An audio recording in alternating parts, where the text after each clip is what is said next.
Hello and welcome to the Business of Betting podcast. Today I'm joined by Michael Beuoy, the creator of Inpredictable. Michael, thank you very much for coming on the show. This podcast is proudly sponsored by Betfair Australia.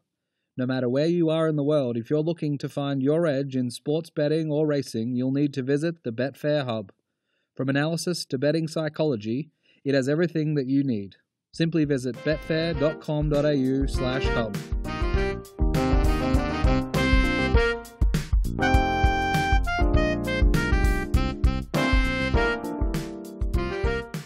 Today I'm joined by Michael Beuoy, the creator of Inpredictable. Michael, thank you very much for coming on the show. Thank you, Jake. Thanks for having me on. So I must admit, this one's a little daunting, given what you've done in your career so far. BS from Indiana University and a master's from Purdue and formal training in physics. It's certainly not my area of expertise or my skill set, so I'm a little hesitant to get involved too deep into the details, but I'm certainly looking forward to jumping inside your mind and seeing what your thoughts are on some of these things that are of interest. So just very briefly, why don't you just tell us about your background, how the site came to be? Obviously, it sounds like it's a hobby, but just tell us about how all that eventuated and then some of the articles and topics that you cover on there. So yeah, as you mentioned, my formal training's in physics. Since getting the BS or the MS from Purdue, I've actually spent my career as a health insurance actuary. I had a lot of great fun. It's been a really rewarding career, and got to get a lot of training, a lot of work, working with data, playing around with data, analyzing it. The healthcare system in the U.S. is incredibly complex, and so there's a lot you can learn, a lot of advantages you can gain by really diving deep into that. And how the site came about, it was around 2012 when I launched it, and it was at a time in my career where I was transitioning more to a management role, and so I was doing less of the coding, less of the hands-on work with the data, but it was something I still really liked to do. And so working on the site was kind of my outlet to kind of continue to flex that muscle, I guess, to continue to code and to do it on subjects that I really like. I've always been a huge sports fan, so it was a lot of fun to be able to do that type of work, but do it on sports that I've always found interesting, and try to answer a lot of questions that I'd always wanted to know as a fan. And I'd always liked writing as well, and so it was an outlet for that as well. And so I launched a site back in 2012 focusing more on gambling and betting market rankings, was kind of my initial foray, but it has just since expanded into just a general playground for me. Whatever topics I happen to find interesting, it's what I dive into, and hope others find it interesting as well. Yeah, absolutely. I went back many years on the site and looked at a whole host of different articles on different topics, which I'm going to ask you about as we go through this episode. Just briefly, when you talk to someone about actuarial studies or being a health insurance actuary, or maybe focused on a gambler, if a professional sports bettor or a poker player or a horse racing bettor came up to you and said, what on earth is actuarial studies? How does that work? In that mode, how would you explain it to them? That's a really good question, and I think it varies by the type of actuarial field you're in, and so I've got maybe more of a narrow view in terms of I've spent my whole career on the health insurance side, but from the standpoint of what we're trying to do, I mean, most actuaries are trying to just predict the future and control risk, and so it varies from the type of field you're in. With life insurance, you're often predicting things well out into the future, and so you have to take a very long-term view of risk and things such as that. On the health insurance side, it's very short term. You're usually only predicting out the following year. But on the health insurance side, it's not. They make you learn a lot of math to become an actuary. There's a huge battery of exams that you have to take to get credentialed. On the health insurance side, it's not a whole lot of math. I sometimes joke that it's that the most complicated math you use is a weighted average, and that's changing a bit lately. But a lot of it is just really understanding data, really understanding the healthcare system, and understanding kind of where things are going so that you can set forecasts and rates appropriately in a very complex and dynamic system. So you really got to know the data, you really got to know the system, you really got to know the business, how it works, how customers buy your product, how employers view it, how it interacts with the government and regulations. So it's a really complex line of work, but it's because of that, it's always interesting, always challenging. There's never a shortage of interesting intellectual problems to solve.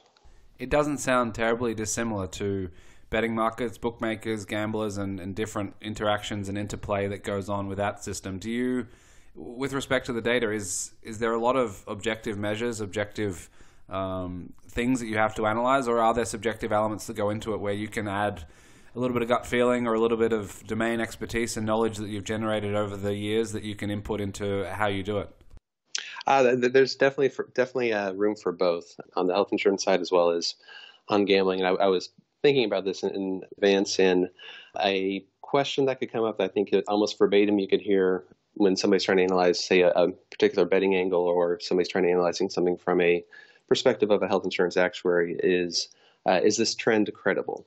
And oftentimes what you find as a health insurance actuary, health insurance data, it's very messy. It's very volatile. So you've got a small percentage of people driving the majority of the cost, so it can bounce around a bit. It's very uncertain. It takes a while to pay claims, so you may not even know how your book of business is running until 5-6 months out because you haven't paid all your claims yet. And health insurance data is just very messy. The healthcare system's complex. It's fragmented, and so you can pull the data and you can take a look at it, and it's going to tell you some really conflicting things. And that's where the domain expertise comes in, where you're really benefited from being like a good Bayesian, basically, and having a good sense of what should this look like. And so then as I get into data, that can give you a good guide to figure out, should I trust this? Is this, a cause for concern, or, have to way overprice this product and we need to lower the rates because the experience is running really well? Or based on your own domain expertise, your own, experience you've gathered over the years, you may be making a call that, I'm not going to trust this data yet. It's volatile. It may be driven by some particular large claim. And so the pulling the data and kind of getting in front of you is just the first step, and really kind of making sense of it and providing stable, consistent forecasts and pricing is the real challenge, and that is where the domain expertise comes in.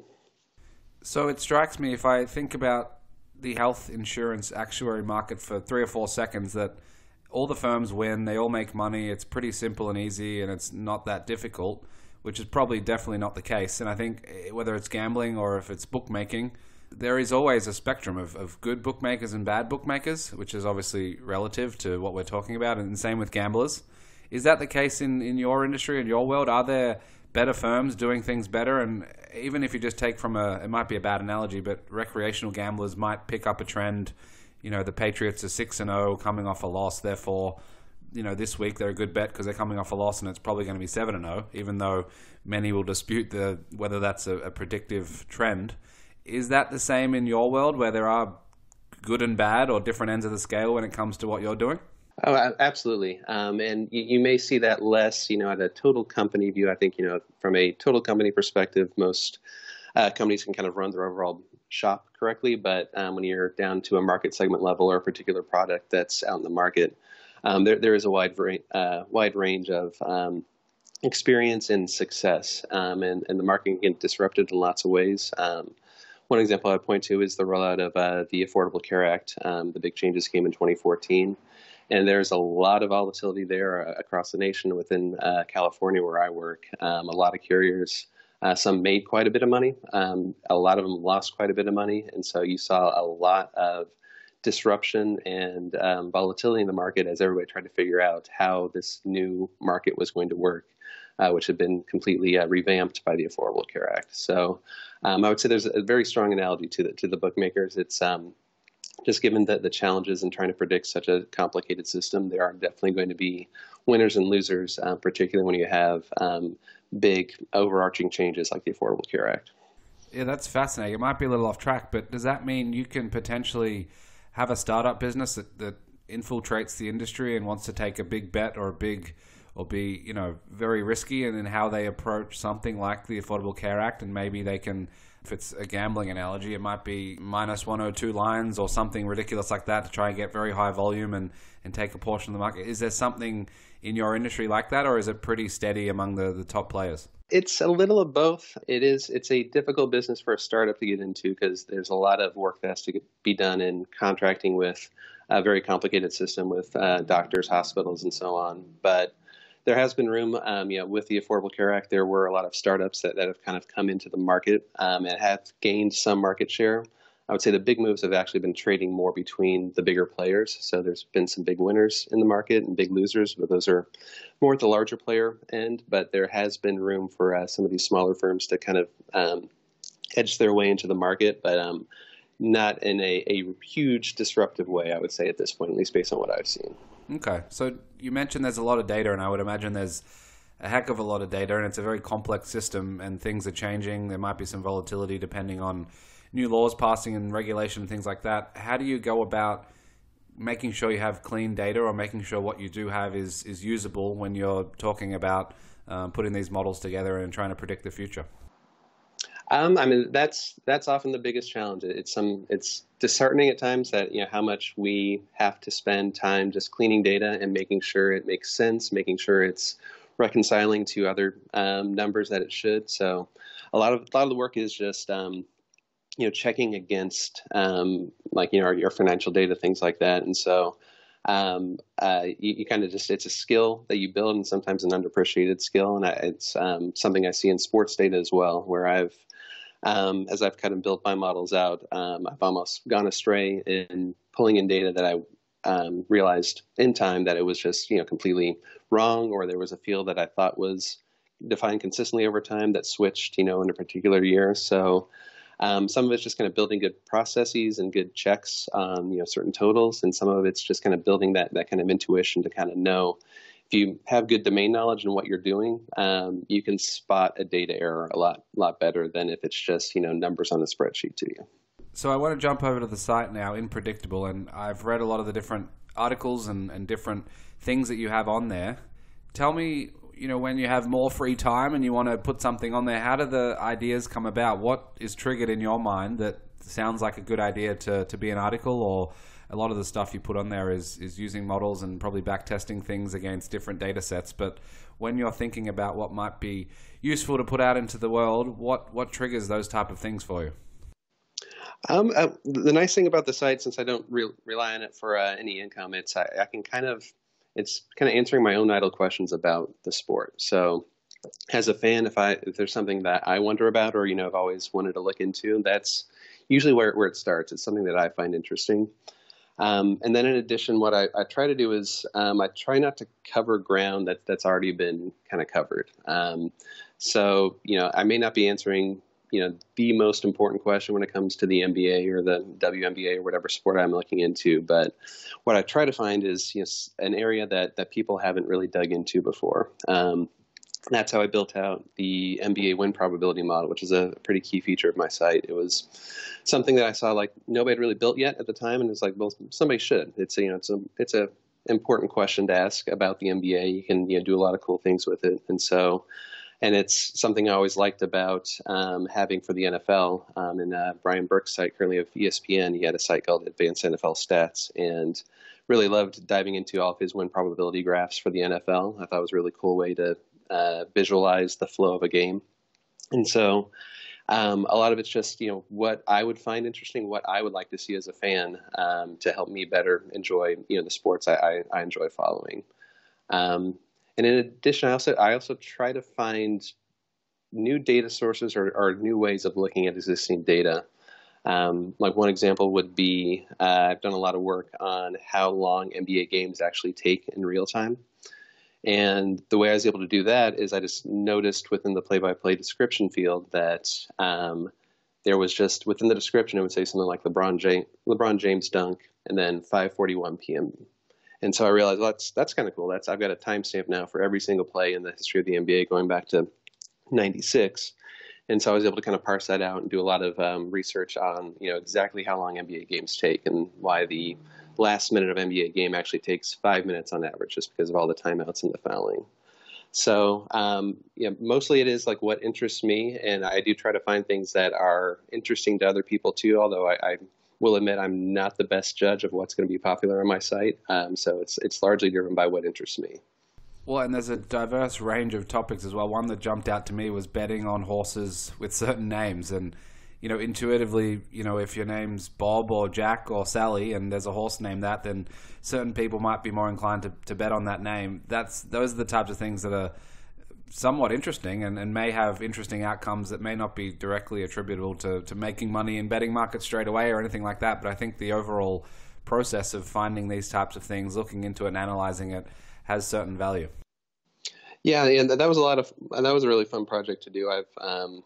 My family's always been really big on horse racing, and so there'd be Kentucky Derby parties, and we'd go on summer vacation in Vermont for a while when I was a kid, and my dad and uncle would take us to Saratoga because it was during August when Saratoga was running, so I spent a lot of time there. So I've got an attachment to the sport of horse racing, and that just came out of like how I would bet horses. I never was a really good handicapper, but if there was a horse with Mike or Michael in it, I would be inclined to bet on it. And so that's where that came from. And then it was a matter of just getting the data to prove or disprove that theory. And with horse racing, getting the data is by far the hardest part.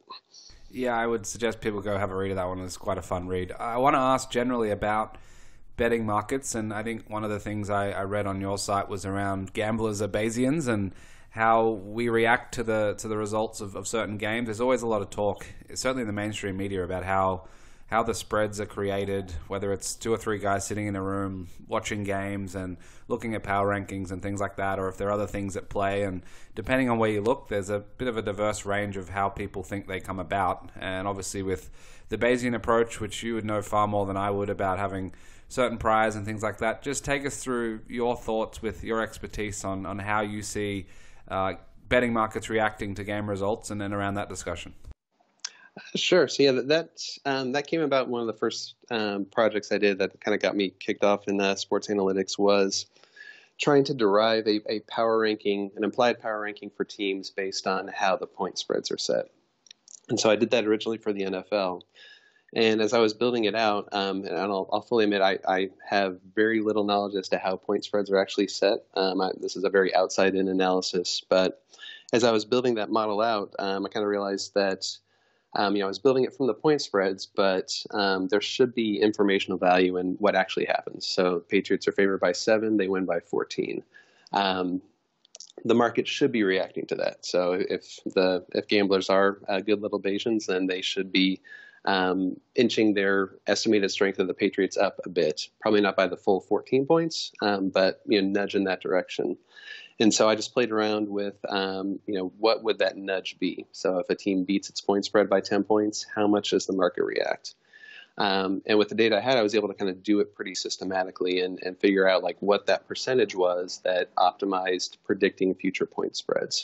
I think for the NFL, that worked out to like maybe 15%, something like that. And I've got a kind of a different mathematical approach now for the rankings I publish. But I was able to do that for all the different sports I analyze, and it varies from sport to sport. And what I've noticed, I think college football, the market reacts the most to actual results and how it differentiates from the point spread, and where it matters the least. And this shouldn't be a surprise for those familiar with how these games work, but the NHL and Major League Baseball. I think with baseball, I found that there was like no predictive accuracy in reacting to the results. And I think it's well established that baseball has very random outcomes, and the analysis I did, I think, validated that.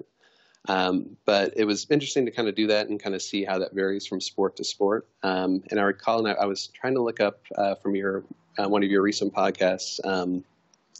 You had someone I think was from the Australian horse racing market, and I think he had mentioned a similar rule that he had discovered many years before me. The same type of approach, where if a team beats its gambling expectation, the gambling market will kind of nudge in that direction. Yeah, and it reminds me of a separate topic where you have those that look at market information, betting data, betting market information like lines and spreads and totals and things like that, and then you use that as part of your basis moving forward. And then others who they'll grab the play-by-play, let's say, for a sport, and they'll just try and find how good are the teams, how good are the players, have that type of model built. If you had to choose one of those different approaches, or just analyzing each of those approaches maybe, it sounds like the approach where you use all the market information might be a little easier, in inverted commas, than trying to predict or trying to grab all the relevant data you can and build out a model from the ground up in terms of how good is a team, and then what the power rankings might be and what the spread might be based on that, as opposed to using all the wisdom of the crowds and other information that goes into some of these efficient markets? Absolutely, and I've tried both, and I've definitely tried for a few sports to kind of build one of those bottoms-up models to see if I can come up with something that's more accurate, or at least kind of close to accurate to the point spread. And tried many approaches over the years, and I have not found one that has worked. So I have not been able to outsmart the market from the bottom up. And so my focus has been more kind of just deriving what I can from the betting market information. So I'm curious on your thoughts around some of the mistakes that are made with people accessing data and trying to manipulate it themselves to come up with their own predictions. There's a lot of good research now in the world around, fooled by randomness type stuff and misconceptions that are out there. What are some of the things that you've seen in your experience going through, certainly on the sports side, but just generally, with some of the bias, some of the patterns that may not be helpful that people get stuck on? I think it's definitely something you see a lot of, and both in the actuary side as well as the gambling side. I think what you have to be on the lookout for is maybe results that look too good to be true, because I think what happens is the outliers get noticed, and there's kind of always a selection bias in publishing of trends, where the ones that don't look promising don't ever see the light of day, and so it's only these outliers that are probably driven more by just statistical randomness that get noticed. And so I think way to guard against that. One way is just to kind of test around the margins. And so I can share one example from something I've done on the site. One of the first things I did was trying to find a betting trend for teams that have had a big differential in defensive turnovers. And I had a kind of a theory behind it. So I think it's one step you also want to do as well, is if you're looking for betting trends, make sure there's like a rationale behind it. That it's not just kind of purely data mined or data dredged trends, but also kind of test around the margins, because I'd come up with just a rule that I picked off the top of my head, which said that if a team has 10 or less defensive turnovers than their opponent, you should bet on them against the spread, because the market's probably undervalued them, because defensive turnovers are pretty random. And I think that definitely is the case. I think the market does do that. But what I didn't realize until later was I picked 10 just because it was a nice round number. And that led to covering the spread, I think, at 59% of the time. So pretty good performance. But when I looked at like 11 or 9, so if I just kind of changed my cutoff by one number, I think it dropped in both cases. And so I think what happened was I just happened to get lucky in the cutoff I picked, but it wasn't, really indicative of long-term performance. And so I think that's, one way to do it is just kind of test around the edges. Does this make sense? If I kind of tweak one parameter, does it go in the direction I would expect? And so that's one way to prevent yourself from getting fooled by those random statistical flukes. Yeah, that's fascinating. How far has that come? Like, if you did something similar, or were asked by a professional gambler to do something similar 15 years ago, and then maybe looking ahead 15 years, do you think we're going to get better at being able to do those types of things far easier with publicly available software, even, where everyone can go in and do that, and they can factor in some of those things, so they're not just picking an arbitrary number and they're doing it over a larger set of those numbers? So they might be able to do 7, 8, 9, 10, 11, 12, and 13 in 30 seconds in 15 years and have a better outcome, as opposed to what you were describing? I think that's definitely possible. I imagine those tools exist now. I think probably the challenge is less on the data and the software and the techniques to analyze it. I think probably the bigger challenge is just the lack of data points to really know whether you've got a good trend or not. And maybe that's not the case for a sport like college basketball, where you've got like a ton of teams and a lot of games, or the NBA. But with the NFL, there's just only so many games in a year, and so you can't run the season 1,000 times.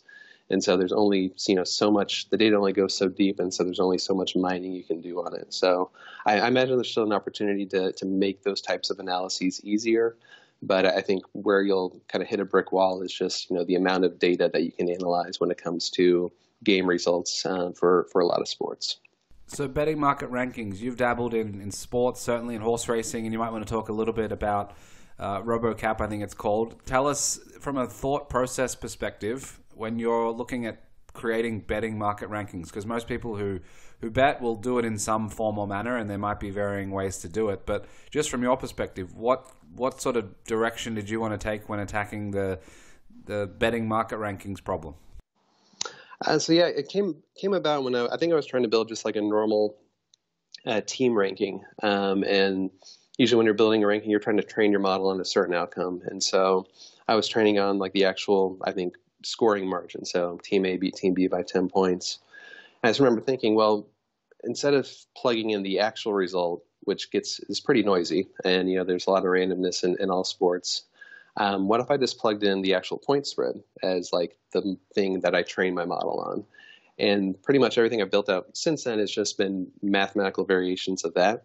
And so it was a way to essentially kind of distill the wisdom of the betting market in a way that wasn't readily available. So the point spread can tell you that the Patriots are 14 points better than the Bengals, but it doesn't tell you how much better they are than the Packers because they haven't played the Packers yet. And so what I built out was just kind of a way to use some pretty straightforward math, just linear regression, to kind of figure out, what the implied ranking was for the market. And what I've found is it's a pretty accurate ranking. It's hard at times to kind of really judge the accuracy of power rankings, but the testing I have done, at least for the NFL, has shown that it's better at predicting future wins than a pretty broad cross-section of power rankings I looked at, whether it's something very analytical like DVOA from Football Outsiders, or whether it's more judgment-based like something from ESPN. And so the thought process was, essentially kind of like, how do I, take this really valuable information, which is the closing odds or closing point spread, and re-engineer like how I think the market came up with this point spread. And that also gives you, it's also valuable from the standpoint of like if you want to do future season projections as well. It's a really powerful base to project playoff odds, championship odds, things like that. And so that's been a key feature of the site, and it's just been a matter of like expanding it to all the sports that I could, and each one has its own kind of challenges. So for a sport like baseball, where there's not really a run spread for the most part, it's more money line based. How do I convert money lines into something like a point spread that I can add and subtract and kind of build a power ranking from? And so that was a challenge. And then probably the biggest challenge was on the horse racing side, where not only do you have odds-based markets, but it's also not just a binary contest. It's not just horse A versus horse B. You've got 10, 12 horses in a race, and probabilities implied by the odds for all of them. How do you take all that information and then distill that into a power ranking from 1 to 35,000 of North American thoroughbred horse races? So that was a lot of fun. That was probably the biggest challenge I had in terms of building an implied betting market ranking. But what I was able to create from that was, as you called out, RoboCap, which is essentially a automated handicapping model where you could input any horse that's run in North America in the past 6 months, put any field in there, and it'll spit out implied odds for the horse racing field that you choose. And I've been doing some back testing on that recently. I haven't had a chance to publish it yet, but what I found is it's about as smart as your average morning line handicapper. It's definitely not as smart as the handicappers at the big tracks, but when you average it out across the bigger tracks and the smaller tracks, it's for a simple model, I was happy with how well it could predict odds compared to a standard morning line handicapper. That's wild. How do you, just generally or in specific sports, even horse racing, how do you prioritize? Because like you said, there's so many different things that can be factored in, and it doesn't need to be these specific examples with some of these rankings, but just generally, whether it's at the office with health insurance or sports or racing, how do you prioritize all the different variables that might be relevant without doing something like capturing them all in a spread, for example? But even with sports, when people talk about DVOA, like you mentioned, or QBR or passer rating, or Football Outsiders say this, and Pro Football Focus say that, and there's just so much out there. Is there some way to prioritize things?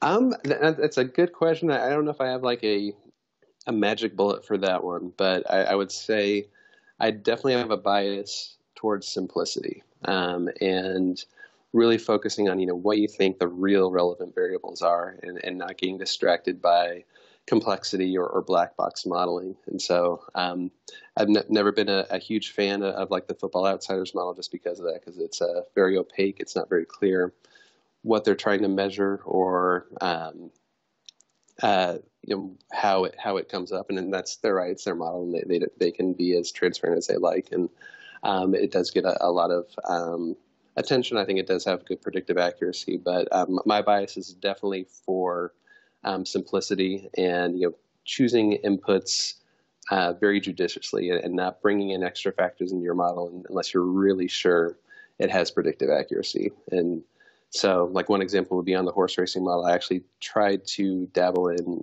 bringing in jockey into it, see if that would improve predictive accuracy. And what I found is that it did, but it was so marginal that it really didn't even feel worth it. Like, the important variables for horse racing were the closing odds and then their finishing margin. And aside from that, like, what I found was just everything else was at the margins. And I'm sure there are a lot of people that can that are really smart and kind of mine those margins for edges, but it was not something that I felt I was capable of doing. Interesting. Have you ever thought about what you would do if you were, let's just say you left your day job and you had to bet professionally in baseball, or you had to bet professionally in horse racing, let's say? If you had to take these betting market rankings, let's say, that you've already created and the work you've done there, how would you go about next step in terms of making those models, your predictions, what your bets might be, into long-term winning? Have you ever gone down that rabbit hole in terms of what things you might get to next if you had a bit more time? Yeah, I've gone down it a bit, but just not had enough time to really kind of play it out. But I think I would go back to trying to build, a bottoms-up model again, and maybe using some more recent techniques that have become more widely adopted. So a lot of the models I built many years back were fairly straightforward linear regression models that just regression, nothing too fancy. Have been able to kind of play around with more advanced machine learning techniques, gradient boosting, things like that. And so that's probably where I would go with it. And and in that case, that's where I probably would not err on the side of simplicity, but really go complex and just pull in as much data as possible, and then figure out how to train some of these more advanced models to tease out patterns that you'd never be able to intuit on your own. So I want to talk about in-play in a moment. Before I do, just one more general question for you around one of the biggest problems in sports, and certainly horse racing, just sample size. You don't get the same teams playing each other. There's not enough games in a season. Like you said, on horse racing, a certain mix of horses will probably only ever race each other once, and that type of thing. They might have head-to-head in different races previously, but there's always different distances, different tracks, all that type of thing. How would you suggest someone who's new to this space deals with some of those small sample size issues that are forever going to exist, but you have to find a way to factor that in somehow and maybe not get too excited about certain things? Or from a physics, actuary, Inpredictable perspective, whatever the right angle is, what's some of the things that you think about from that perspective? The word triangulation comes to mind, and that particularly when you're dealing with small sample sizes, whether you're an actuary or a gambler, is the specific question you're trying to answer.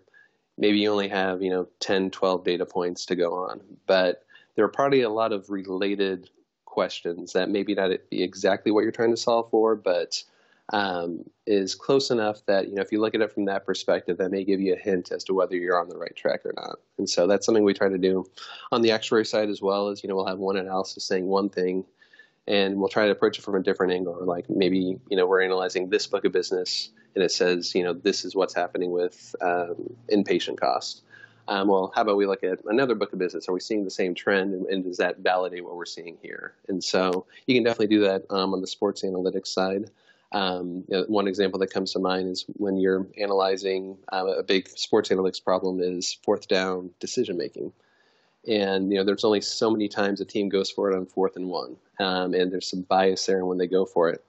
But one thing you can do if you're just trying to figure out the probability of whether a team is going to convert on a 4th and 1 or 4th and 2, Look at third down conversions as well. You've got a much larger data set there, and maybe teams play a little bit differently when it comes to third down versus fourth down, and that's kind of where your domain knowledge comes in. But that's like one way you can kind of expand your data set in a way that may not be absolutely perfect to the question you're trying to answer, but is definitely going to give you more information, a greater sense as to whether you're on the right track or whether you're just getting fooled by a small sample size. So in-play betting, tell me, in-play, win probability models, you touched on it a little bit before, but just tell me about, I'm more interested in your mindset when attacking this type of problem. And, you obviously do some research, you figure out what you want to try and achieve, and then go about building it. What does that process entail for someone like yourself? The first step of the process is definitely the data acquisition, and that, I think, as I mentioned before, that can be the hardest part at times of sports analytics, is just figuring out where the data is and how to get at it and put it in a nice organizable format. So that's definitely the first step. When it comes to building models, particularly win probability models in game, the biggest challenge I think you'll often find is how much you want to smooth your data. Because oftentimes what you're trying to do with a win probability model is just kind of look at history and kind of smooth it out to get to like a better, more accurate prospective prediction. And so how much you want to smooth is a really tricky question to answer. And you're kind of trying to find that Goldilocks zone, that where you're not smoothing too much. So if you're smoothing too much, then maybe you're going to say that a team that's up by 5 with 20 seconds left only has an 80% chance of winning, because you're bringing in data points from teams that were up by 5 with 6 minutes left or something like that. So you don't want to smooth too much, because you're just going to bring in a lot of data points you don't really need. And on the flip side, you don't want to smooth too little, because then you get just nonsensical results from your model. So if you're smoothing too little and just taking, really tiny slices of your data, you can come up with a model that says a team that is up by 4 with 2 minutes left is more likely to win than the team that is up by 8 points or something like that. And so to make sure you're kind of finding that right zone, you should be be as systematic as possible, particularly if you're dealing with a sport like the NBA, where there is no lack of data points for you to build a model. So there's no reason you can't be very systematic in just testing out different smoothing windows and like how many data points do I need to bring in to get to a properly calibrated model. So you want to make sure that you're testing your model on one data set or training it on one data set and then testing it on a completely independent one, and figuring out where that Goldilocks zone is, where you're smoothing just the right amount and not creating a model that's just driven purely by randomness. So that's the big step is just getting the data and modeling out from an appropriate perspective when it comes to smoothing. And then probably the next hardest part is, as you get, particularly in in-play, as you get closer to the end of the game, things get very nonlinear. And so you've got to really be careful there. And I've tried my NBA model to factor in like how teams play when they get in those closing minutes, and things start playing out very differently than when they're, 10 minutes left in the third quarter and up by 5 versus a minute left and down by 2. The game plays very differently, and you can get thrown off course if you're just kind of doing a very smooth linear model. And so what you want to try to do is, just kind of take a closer look at your data. And what I did was almost kind of build a model by hand as I started getting to the last minute of the game, because I knew my standard techniques were just not going to work. I will be honest, I think probably that part of the model still needs some work. I think it's probably not calibrated just right based on the results I've seen. But that's part of the thought process that went into building that model. How do you go about measuring how good that model might be? Are there ways to, if there's a 67% chance of this team winning halfway through the third quarter, what can you do to try and measure that specific example, or just generally how the performance of the model is? Fortunately, there's a lot of kind of established techniques for that. One is just, to your point, if your model says a team is 60% to win in a certain situation, one thing you can do is take all the instances where your model says a team is 60% to win, and then look to see what actually happened. And if your model's calibrated correctly, that team should win about 60% of the time. And you can do that basically at kind of the full range of probability thresholds, so 2%, 5%. And so that's one way to just make sure your model's, properly calibrated, is that when you say it's 10% of the time, it is actually 10% of the time. That's one way to do it, but I think that's only gets a part of the picture, because you could have like a really dumb model that just says that every team always has a 50% win probability, and that'll show up as properly calibrated, because you'll just if you just pick things at random, you're going to have 50%. So what you're really trying to do is better predict, when a team is actually going to win. So like a absolutely perfect win probability model would be one that is at 100% for the entire game for the team that won, which is obviously impossible and not a realistic standard. But there are ways to score models that basically can tell you like how close your model got to actually predicting the winner. And so I have done some work on that and tried to compare it to another publicly available win probability model. And so what I've found so far, at least compared to that, is that the model I've built does seem to have a slight edge when just kind of measuring against predicting which team is actually going to win. So that was validating in terms of, it seems like the model is kind of on the right track. And one thing I've just started doing recently, I just haven't had a chance to really kind of play it out, is I now have a way to compare against the actual live betting odds. So I've got a source for that. And so what I really like to see is how well my model compares against the live betting odds in terms of predicting the final winner. I have a hunch that it's probably going to underperform against that, but that would be another way to test how well your model's doing. Yeah, it'd be interesting to see against a no-vig line or a even money line if that was interesting enough to pursue. I want to ask, I actually got a question recently that I thought it might be a good one to throw at you just to see what your reaction might be if, let's just talk NFL, if there's a 7-point home favorite, so around touchdown favorite, and they go down, 7-0, 10-0, 14-0 early in the game, and those in-play odds drop to around pick'em. The question was essentially, is it worth blindly betting those type of scenarios? Because the rationale was, if it's -7 before the game and early in the first quarter, at the end of the first quarter, it's pick'em, then you're getting, if you were grading it at the pre-game line, you would be getting some closing line value in inverted commas, and that would be worthwhile if you kept doing that over a long period. These questions often come up all the time, and it really obviously depends on what you're betting, where you're betting, how you're betting, what sport, all those other things. But just generally, attacking these types of questions and problems, is this just can this be solved from a data perspective where you get enough information and just go through the process, or are there other things that need to be factored in when thinking about these types of things that I'm sure many sports bettors, horse racing bettors, and everyone else has questions about all the time? I think, from that perspective, I think you definitely would want to just start with the data. And, like I mentioned, there's only so many NFL games, say, in a season. So, looking for those particular situations, you may not be able to get a large data set. But it kind of, as I mentioned before, also, like, you can expand your data set, like, by, maybe it's not just 7-point favorites. You look at 8-point favorites, 9-point favorites, and you kind of expand your data set, and maybe you want to start narrow and see how many data points you get there and like what the general trend is. But you can probably get a better answer by expanding 4-point favorites to 10-point favorites, seeing what the trend is there, expanding the scoring margins, because that early in the game things probably proceed kind of linearly, so you can kind of do your own kind of internal linear regression to kind of figure out where teams are going to be. But I do think those are like really interesting questions that speak to, I think when it comes to sports, there's a lot of effort that's discretionary. And so what's really interesting, I think, about win probability models, particularly in the NBA, for the most part, they're pretty straightforward. If you're up, you're going to have a higher win probability. Where it gets really interesting is situations like you're calling out here, where you have a favorite that falls behind early. And I do think, based on some of the models I've seen, I think at times it's not appreciated like how discretionary ever can be.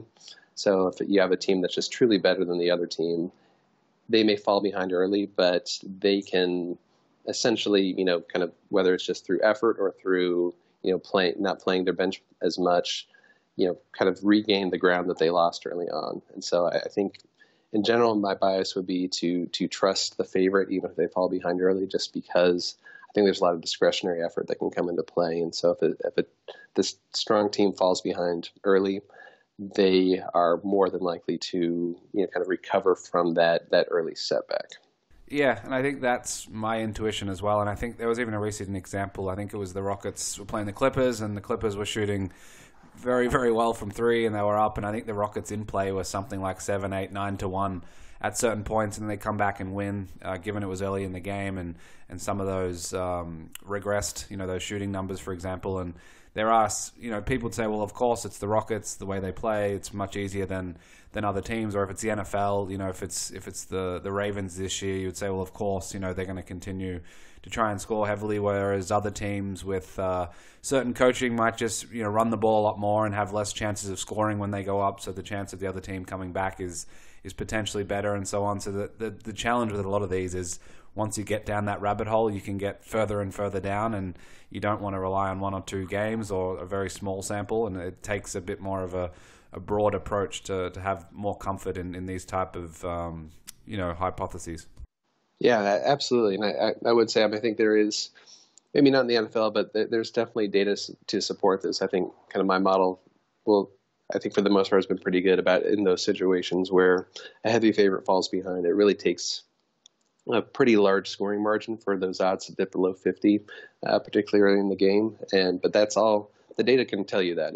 There's enough data in a sport like the NBA where if you build your model right, it'll pick up on those types of dynamics pretty cleanly. So before I let you go, I have a couple of more general questions. The first one is just, if you had unlimited amount of time, are there any areas that you would like to dig into a lot deeper, whether it is on the betting market side or betting generally, or just the data analytics on sports or horse racing or other things? If I had unlimited time, and this would probably require some additional data to get as well, but I would really love to continue the work I've done on NBA shot mechanics. So had a lot of fun building a lot of analysis when it comes to the tracking data that was once publicly available, now is no longer available, but that you can analyze. A lot of people analyze the motions of the players, but where I had a lot of fun and did a lot of research was analyzing the motion of the ball. And that's where I'd really love to continue to dive more deeply, is really understanding shot mechanics of a player, launch angles, launch velocities, when a player comes up short on their shot, when they're like leaning to the left, things like that. If I had the access to the data in a limited time, I think there's just a whole host of analyses that can be done. I think particularly with today's NBA, where outside shooting just continues to be more and more important. I think understanding what makes a good shooter versus not, I think it'd be a really interesting question. I think the data is there to really tackle it in some unique ways. If a professional or even a semi-professional sports bettor, let's say, comes to you and says, I'm going to go and get an actuary degree, I'm going to spend the next X months or years doing that, what's the return on capital or the return on investment for that type of person over the rest of their career, let's say? I would say if you look at job rankings, I think actuary has historically been at the top, in that it's if you've got the aptitude and the willingness to go through the battery of exams, and that's one thing I would call out. It's not a short process, not just like one exam you take and you're an actuary. It's a multi-year process. You're doing it while you're working full time as well. So there's a big time commitment there to just get through all the exams. But it's in terms of what you get out of it. It's been a tremendously rewarding career for me in terms of being able to answer important questions that are really intellectually challenging. And so, I definitely recommend it for folks that have that mathematical aptitude that really like to answer real world questions and make predictions and help companies manage risk. So it's from my perspective, it's definitely a positive ROI. So final one for you: what do you read? Do you like 538 and ESPN, or do you read broadly, or do you hone in on writers you like, topics you like, and maybe publications that you like? I don't read nearly as much as I would like, just given time commitments of everything going on. But a huge fan of 538. I think they're the gold standard when it comes to data-driven analysis, particularly when it comes to transparency. I think they really need to be commended for that in terms of how they build their models, sharing their data, sharing how their models perform. So 538 is definitely at the top of the list of what I read. When I have time, I like reading Zach Lowe from ESPN, Chris Herring from 538. It's just a matter of finding the time to do so. So before I let you go, what's your Twitter handle and also the site? What can we expect there moving forward for those that maybe haven't had a look yet? Should definitely go and do it. But just generally, what's coming there, and also your Twitter handle. So your Twitter handle is at Inpredict. Website's inpredictable.com. In terms of what's coming, I mentioned some of the testing I'd done on RoboCap. I did want to publish something more on the horse racing side. There's some more things on the NBA that I've got in the works that I hope to publish in the coming season. I had something in the works for college football when it comes to college overtime. I think I'll probably have to wait maybe till next season, but that's probably what's coming down the pike in the near future for the site. Sounds interesting. That college stuff might be very interesting. So thank you very much for your time. It's much appreciated. It's certainly an area that we don't hear enough about publicly, and applying it to betting generally. It's been fun chatting. I appreciate you coming on the show. All right, thank you, Jake. I really appreciate the opportunity.